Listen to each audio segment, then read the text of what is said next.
This is Motoring Today, the Philippines' premier and longest-running weekly motoring news and features TV and online magazine. I'm Wee Gamboa. And I'm Tin Gamboa. Here are this week's features to watch out for. On Motoring Forum, we shall discuss the causes and impacts of rail project delays. Our road safety reminder in the Young Street Smarts portion centers on what to do when one encounters a solid yellow line with broken yellow line. This week's Spine Chaper shall be about the importance of following the rule on the yellow box. Showcase this week shall have an entry from Toyota, the Wigo 1.5G CVT. While for race weekend, we shall have the highlights of the 2025 Full Throttle Weekend Round 1.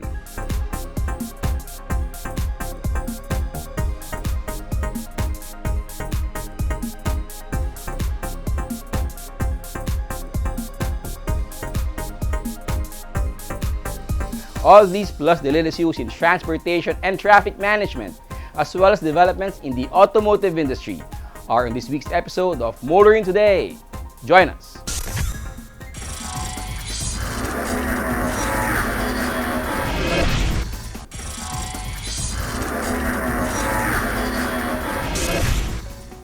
Welcome back to Motoring Today. Here now are the latest news and developments in the country's transportation and traffic management.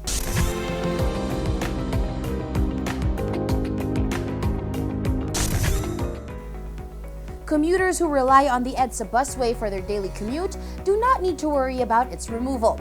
The new DOTR chief has made it clear that it is here to stay.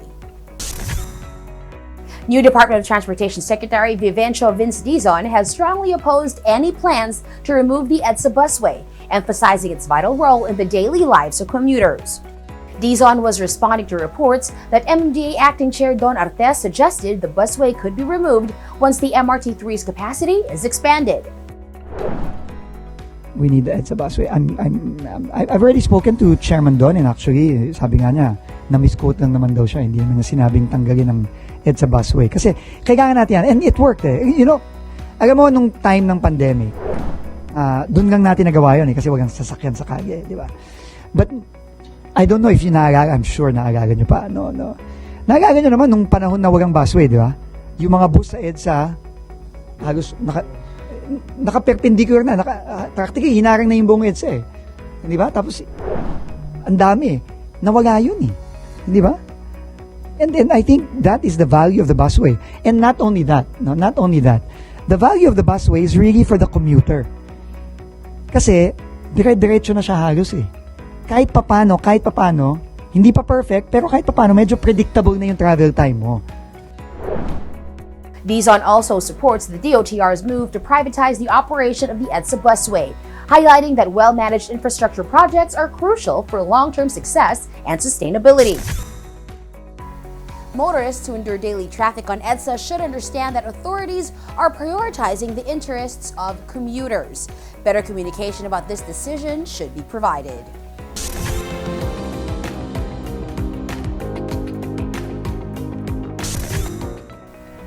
Meanwhile, new DOTR Secretary Vince Dizon has promised to continue many of his predecessors' policies, but he's not on board with a mandatory cashless toll payment system.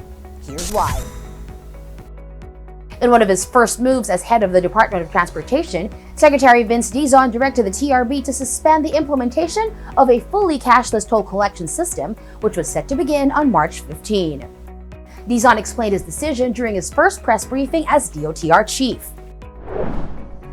I want to first work with the two toll operators, MPTC and San Miguel, and let's tingnan muna natin yung sistema. Diba? Is there a way to make it more efficient? Okay ba? Lahat ba ng barrier gumagana? Lahat ba ng RFID nababasa? Diba? Kasi kung may problema pa tayong ganon at hindi pa halos perfecto yung sistema natin, baka hindi pa panahon para bigla-biglaan tayong mag-cashless. Pero may isa pa akong rason. Para sa akin, ang personal kong pananaw, and I've communicated this already to TRB, having a cashless system is not pro-poor. It is anti-poor. Why?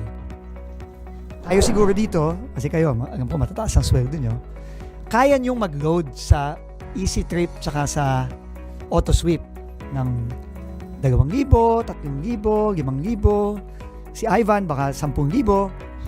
Di ba? Pero paano yung mga kababayan natin na sagad-sagad ang budget? Di ba? Hindi sila makakagod. He also stated his intent to collaborate with toll operators MPTC and San Miguel Corp to assess the payment system and its impact. He pointed out that past attempts to establish a cashless toll collection system has led to increased traffic congestion, emphasizing that operational challenges must be addressed before implementing such a transition. Until San Miguel and Metro Pacific make their respective cashless toll payment systems interoperable, any plans to remove cash lanes at tollways should be postponed.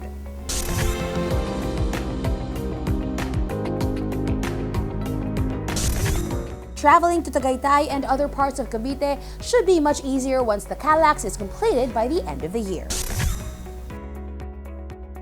The Metro Pacific Group is fast-tracking the construction of the Cavite-Laguna Expressway or CALAX to meet its target for completion by the end of the year. MP Cala Holdings Incorporated reports that the Governor's Drive interchange, a key segment of the expressway, is nearly 40% complete and is expected to be finished in the latter half of the year. MP Cala plans to complete the entire CALAX alignment by 2025.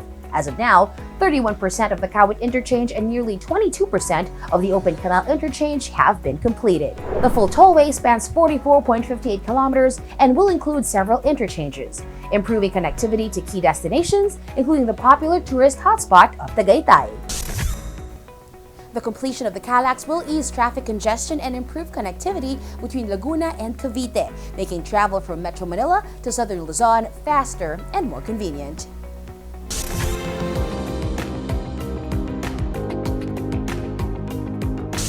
The PUV modernization program remains a contentious issue among transport groups.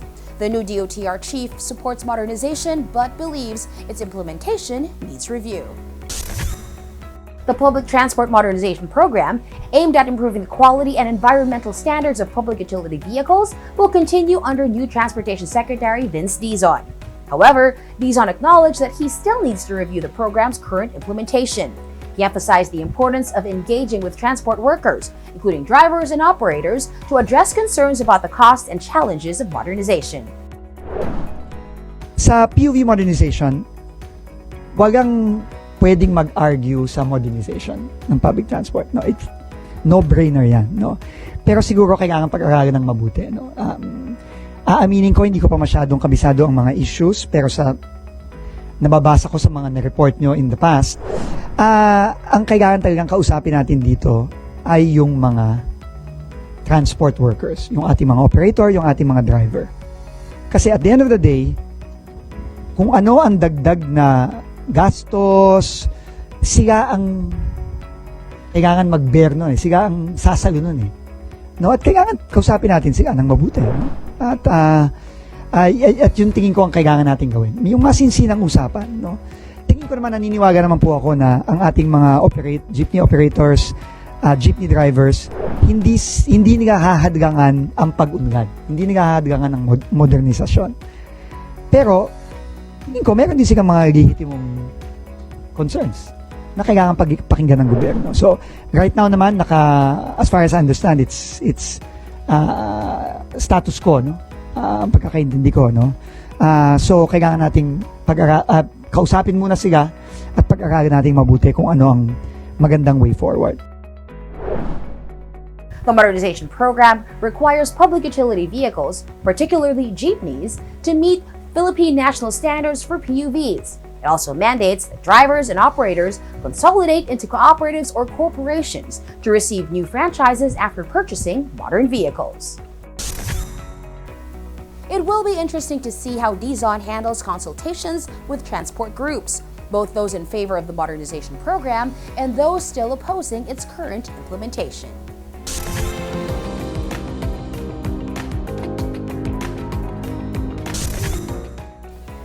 Those are the latest news and developments in transportation and traffic management. Coming up next is Motoring Forum.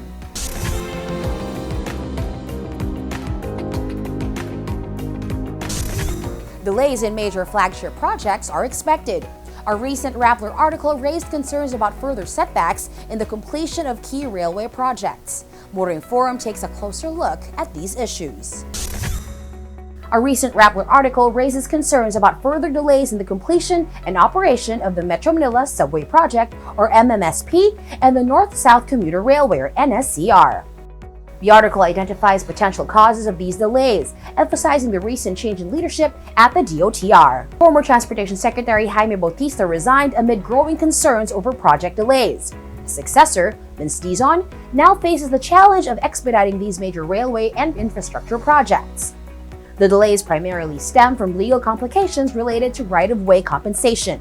While still at the helm of the DOTR, Bautista had already flagged these issues.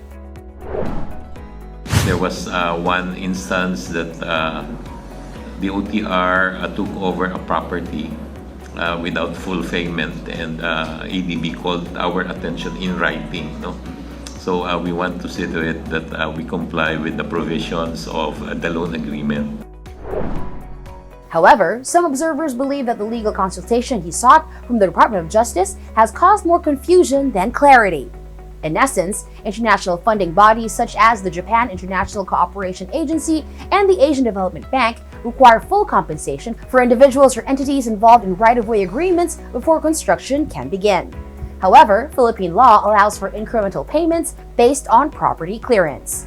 The DOJ's opinion suggested that loan agreements with international donors must comply with certain legal conditions, potentially conflicting with Philippine law, particularly Republic Act 10752, also known as the Right-of-Way Act. Newly appointed Transportation Secretary Vince Dizon is now tasked with expediting the MMSP and NSCR and has already received his marching orders from the President. Sabi ng Pangulo natin, kailangan pabilisin kasi hirap na yung mga kababayan natin. And then they need these projects to go online as quickly as possible. However, the statements have not yet provided a clear, actionable path to resolve the challenges posed by conflicting legal interpretations of right-of-way compensation. The clash between international obligations from JICA and ADB and local legislation remains unresolved. The Metro Manila Subway is estimated to cost 488.5 billion pesos, with significant funding from JICA, while the NSCR is projected to cost around 870 billion pesos, supported by loans from ADB and JICA. There are concerns that further delays could drive up costs.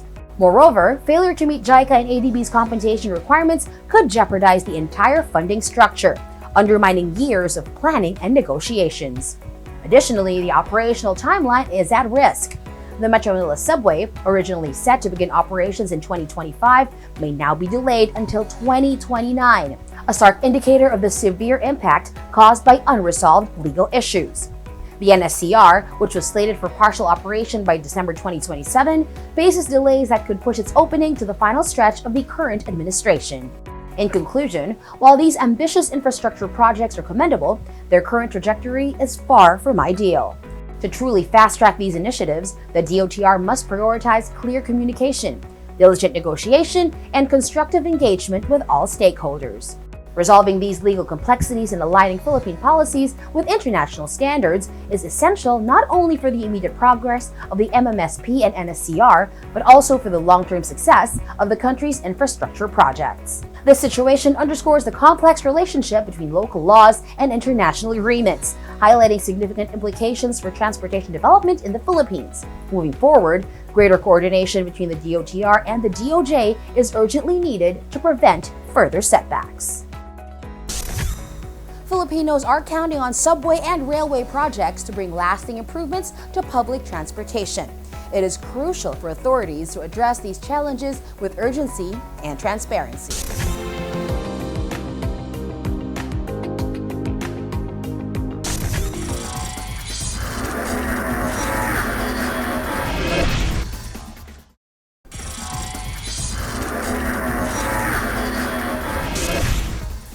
Today's cars are getting smarter and safer.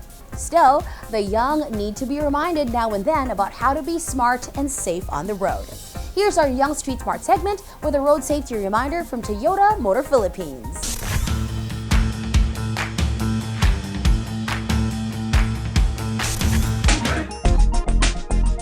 Solid yellow line with broken yellow lines is often found on bridges to separate the traffic.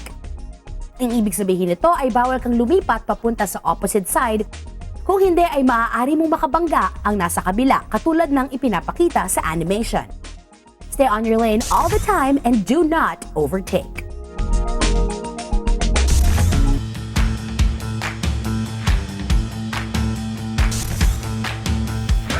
Motoring these days can be stressful.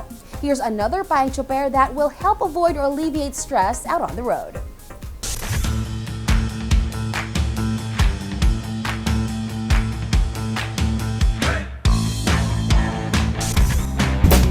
Payong tsuper lang kaibigan, ako si Alan, isang kapwa nyo tsuper. Ito'y isang paalala na huwag huminto sa loob ng yellow box. Ang mga yellow box na matatagpuan sa intersections ay dapat palaging bakante kahit pa naka-green ang traffic light. Kapag nakahinto ang kabilang bandang intersection, mas mabuting maghintay ng tamang pagkakataon bago lumampas sa yellow box. Tandaan, sumunod sa yellow box rule upang maging maayos ang ating takbo sa kalsada. Ito po si Jose Alan Mendoza, payong tsuper lang kaibigan, mula sa isang kapwa nyo tsuper.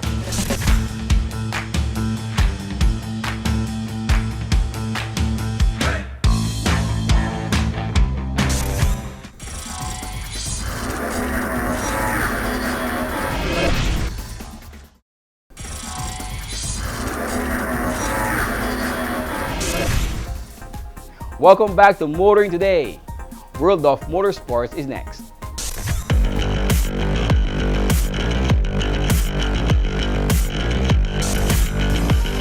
In motorsports news, the first round of the 2025 season of Full Throttle Weekend, held at the Batangas Racing Circuit, saw new record lap time set during the time battle sessions.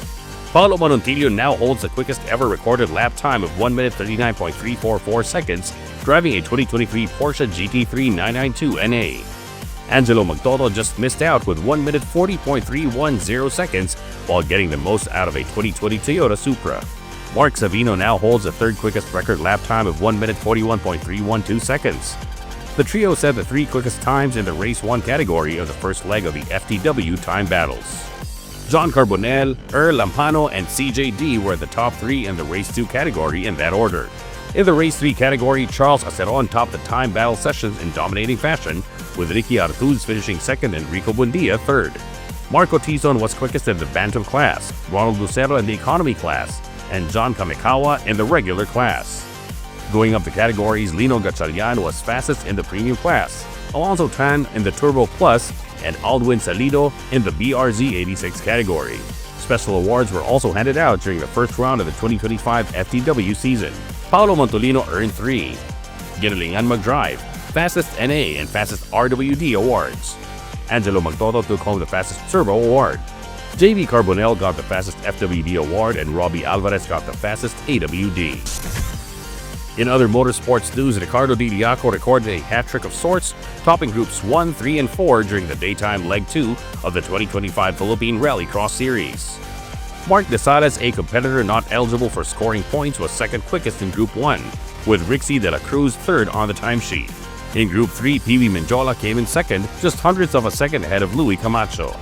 Devor Andres just missed by around a second of nudging Di Liaco off the top spot in Group 4. Paul Santos was third.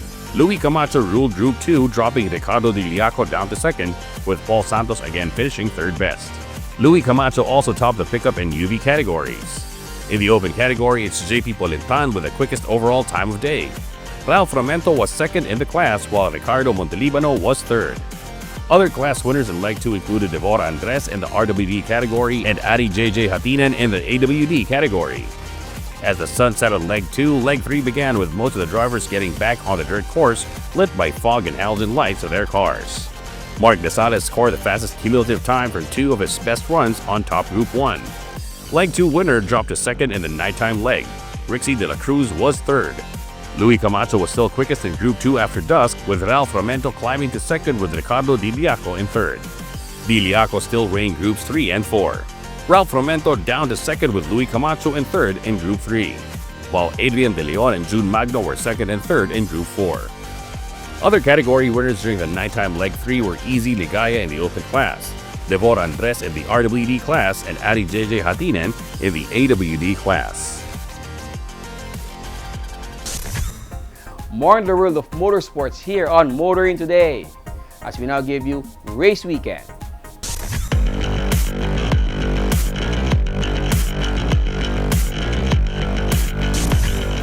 The 2025 Full Throttle Weekend kicked off at the Batangas Racing Circuit on February 23 with intense battles and record-breaking lap times.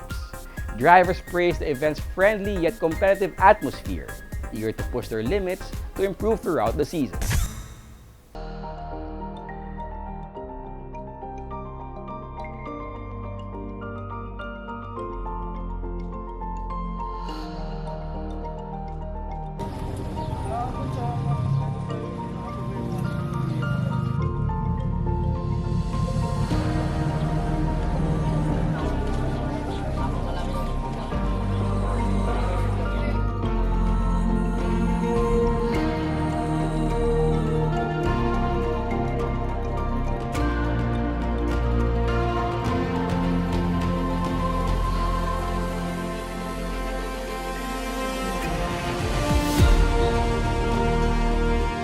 Happy to have all of you here as we grow.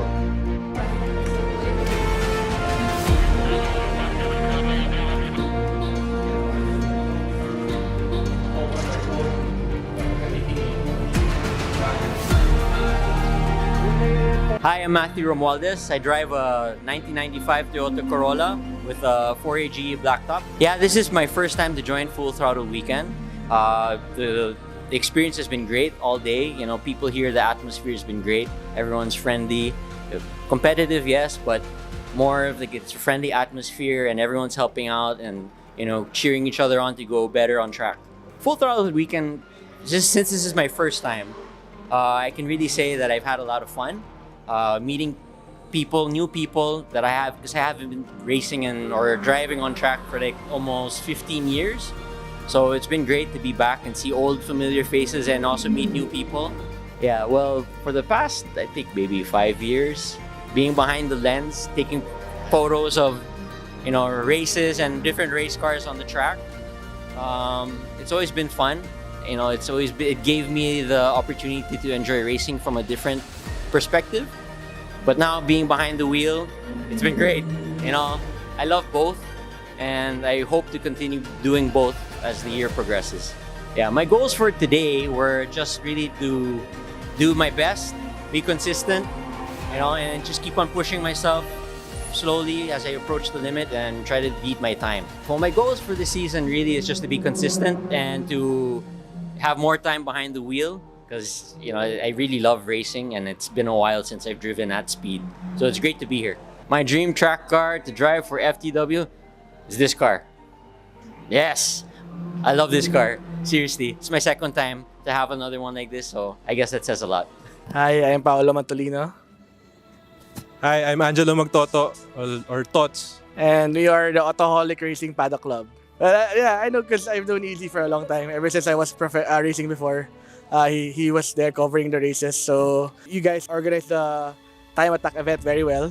So I wanted to support the FTW event to see and how people are doing, and also to support our other friends and family that's here in FTW. Personally, it's the vibe eh.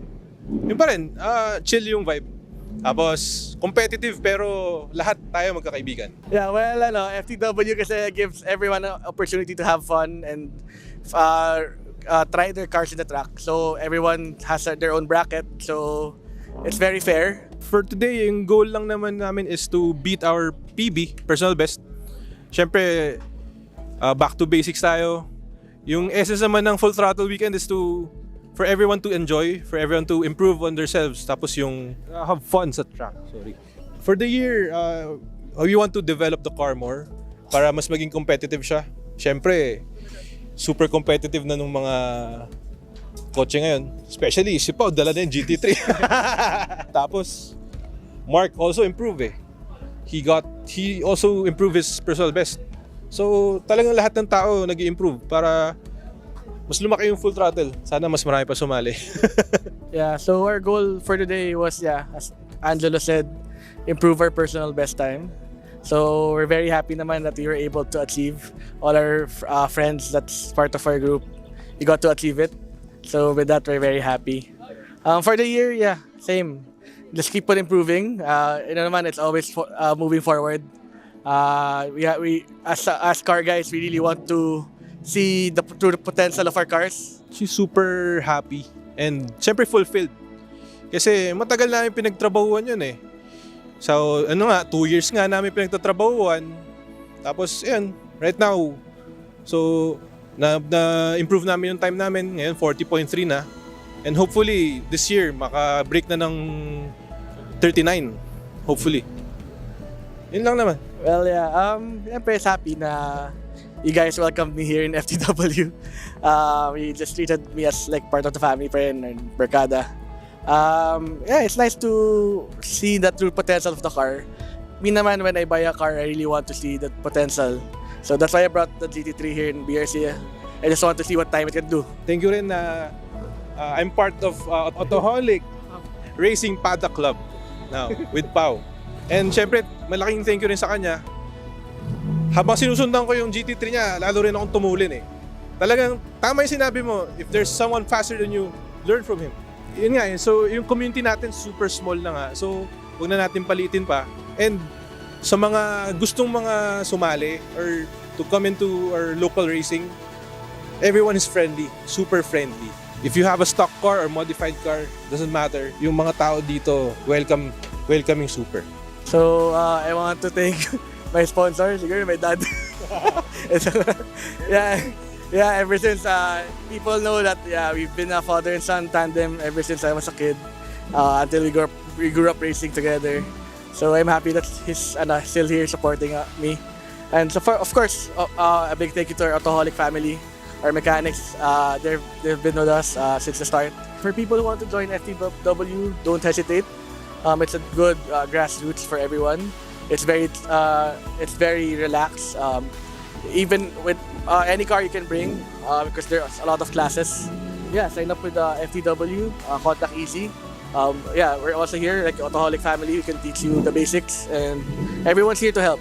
Let's make this event bigger and for everyone to have more fun. Siyempre, everyone else, maraming salamat. Super saya ng weekend na to. Ang ganda ng storya ng weekend na to. Promise. Antayin nyo na lang. Antayin ng episode 1. With round 1 complete, the excitement builds for the next battle on March 23. Stay tuned for more high-speed action.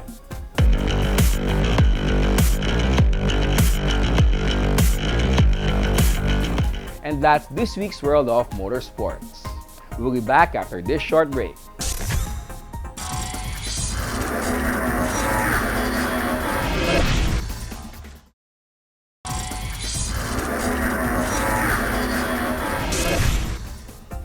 Our Car of the Week is next on Showcase.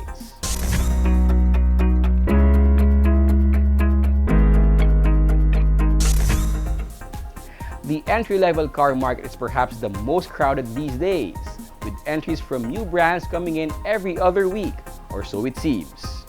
This showcase takes a look at what the old hands have to combat the newcomers like the Toyota and its Wigo.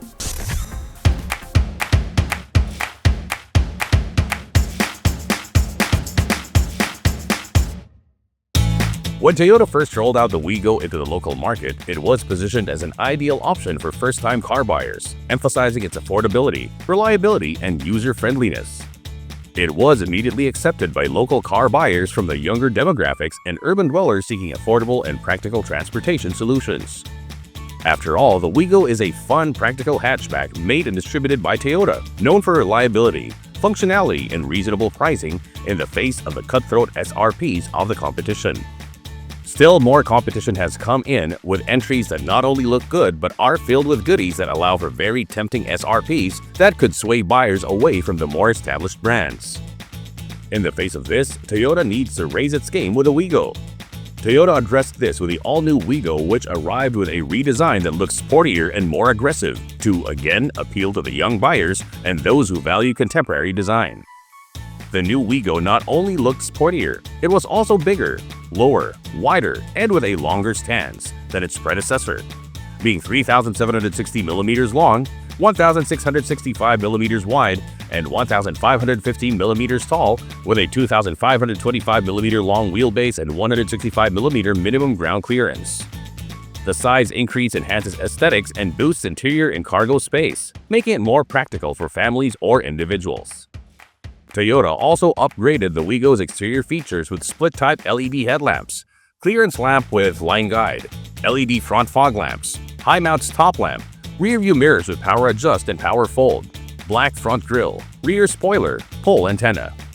The top-of-line 2024 Toyota Wigo 1.0 GCVT comes with all those exterior features. The roomier cabin for 5 received upgrades, though power-adjustable front seats were not included. The steering wheel has been updated for a more ergonomic grip. The dashboard features a refined aesthetic crafted from high-quality materials, elevating the cabin's ambiance, although the instrument cluster remains analog. Other highlights include the integration of an 8-inch infotainment screen which provides enhanced connectivity options, including Apple CarPlay and Android Auto in the G and E variants. Convenience features include smart keyless entry with push start, power windows, power door locks, electronic power steering, air conditioning with digital manual control, 12-volt socket, audio controls on the steering wheel, 3 cup holders, 4 bottle holders. The latest Wigo is powered by a 1-liter 3-cylinder gasoline engine that produces 67 horsepower and 89 Nm of torque. The G and E variants come with a CVT transmission with a new CVT gearbox, which should appeal to both novice and experienced drivers who prioritize a smooth driving experience and improved fuel efficiency for reliable daily transportation. The suspension system features the usual front McPherson struts and rear torsion beams, while the brake system features the front disc rear drum setup. Safety concerns are also addressed in the Wigo that comes with advanced features such as SRS airbags, ISOFIX tether anchors, vehicle stability control, hill start assist, 5 ELR 3-point seatbelts. Other driver assist and friendly features in the G variant include rear camera, 2 rear backing sensors, DVR or digital video recorder, alarm and immobilizer. Overall, the new Toyota Wigo embodies a thoughtful approach to design, technology, and safety that should meet the needs of first-time car buyers.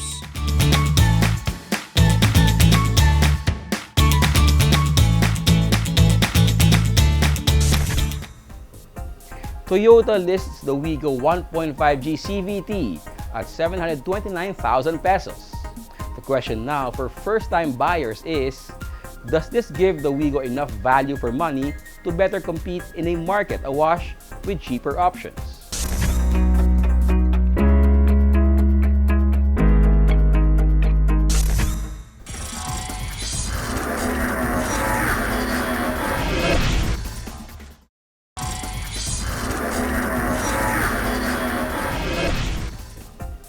Welcome back to Motoring Today.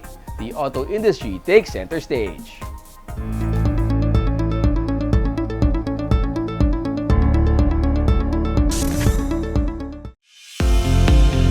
Express, a transport network company owned by the Loulier family, is partnering with AC Mobility to acquire BYD electric vehicles. This initiative aims to expand Express's transport network vehicle service and introduce the Philippines' first electric vehicles in the ride-sharing sector. This event is a very milestone event for not just Express but also to BYD. So we have right now a partnership between Express and AC Mobility with their brand BYD. So this agreement or arrangement will basically have an access of Express to these new hybrid or EV vehicles of AC Mobility in the brand of BYD. Initially, Express is looking to have 20% of its fleet of driver partners using BYD electric vehicles. I cannot give the exact number right now, but definitely we're looking at 20% of our fleet. That's at least 20% of our fleet. We're looking at electrifying them, and we're very committed to that one. And that's the reason why we need to have that strong agreement, engagement with BYD for them to supply us with that vehicles.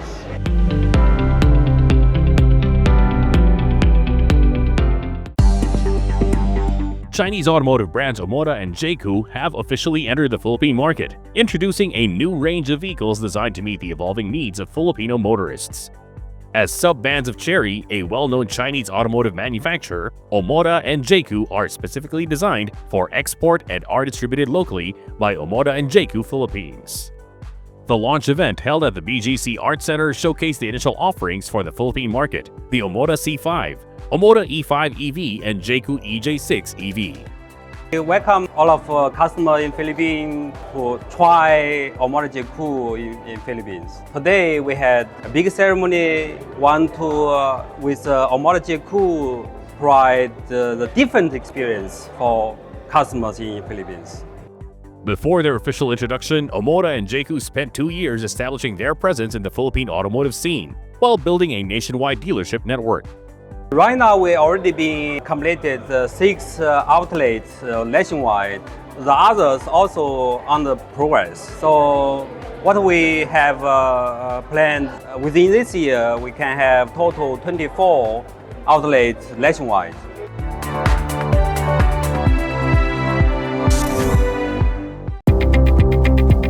Audi Philippines has unveiled another entry to the premium electric vehicle market with the all-new Audi Q6 e-tron. Audi Philippines is very excited to offer the latest Q6 e-tron with the latest tech that Audi can provide.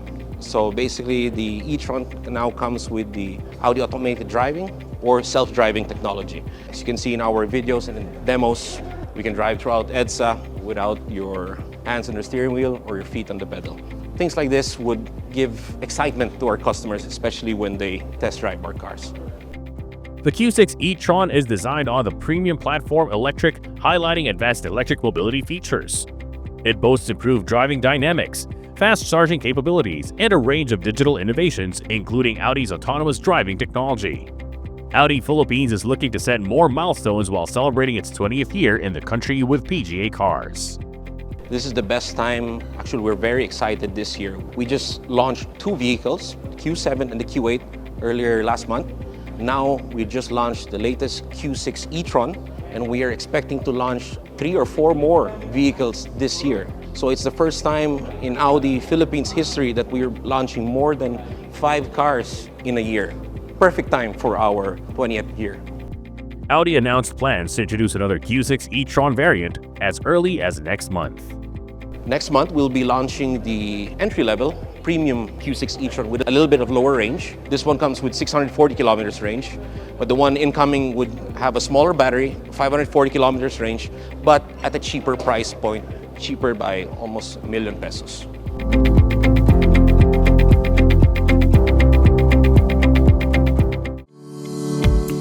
The WAGI On The Move Roadshow Tour flagged off last February 20-23 at the Fashion Hall of SM Mega Mall.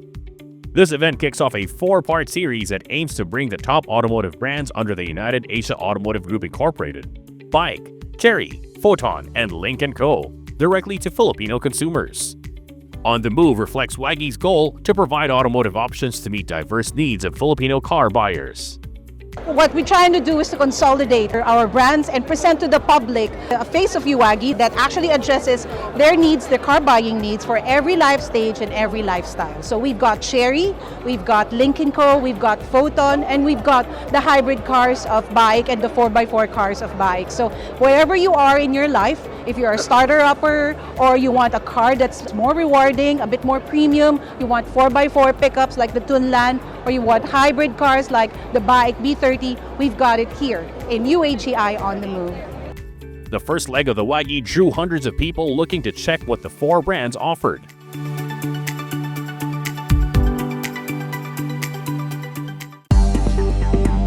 Tesla Philippines has brought in the Tesla Model Y, now recognized as the world's top-selling vehicle for both 2023 and 2024. During the launch, Tesla announced that those who have pre-ordered the Model Y back in November and have not yet gotten their units can expect to get the upgraded model. Manufactured at Tesla's state-of-the-art Giga Shanghai factory in China, the facelifted Model Y boasts a myriad of enhancements, including the bespoke Cyber design inspired by the Cybertruck and Cybercab. The upgraded Model Y features exclusive design elements, including a customized badge on the rear, a puddle light badge, and a door sill plate. Inside, the cabin showcases a special launch design with elegant silver accents and an all-black vegan suede interior trim. According to Tesla, the new Model Y already comes with a V4 supercharger technology that enables it to achieve an impressive 266 kilometers of range from just a 15-minute charge. The rear-wheel drive variant provides a total range of 466 kilometers, while the long-range version offers an exceptional 551 kilometers. Both can achieve a top speed of 201 kilometers per hour.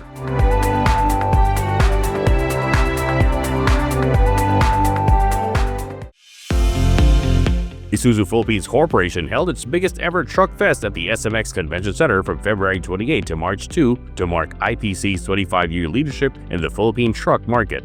The Isuzu Truck Fest showcased 19 trucks and commercial vehicles, all manifesting the brand's reputation for durable and fuel-efficient vehicles. At the Truck Fest, President Mr. Tetsuya Fujita said the vehicles also manifested the brand's commitment to provide innovative solutions for Filipino businesses and traders. The event featured various trucks, including the new Isuzu S&E series, equipped with automated manual transmission or AMT for fuel efficiency and safety features like ABS.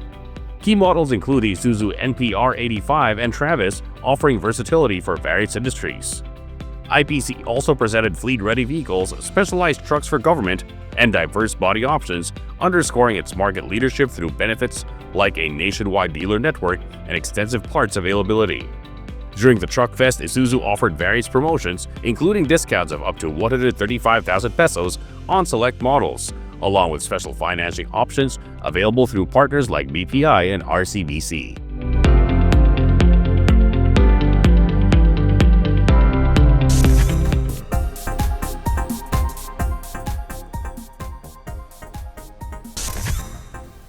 And that's the week that was in motoring. Thank you for joining us.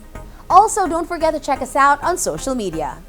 Until next week here on Motoring Today, now on its 38th year of continuing service to the general motoring public with a lifelong commitment to promote road safety.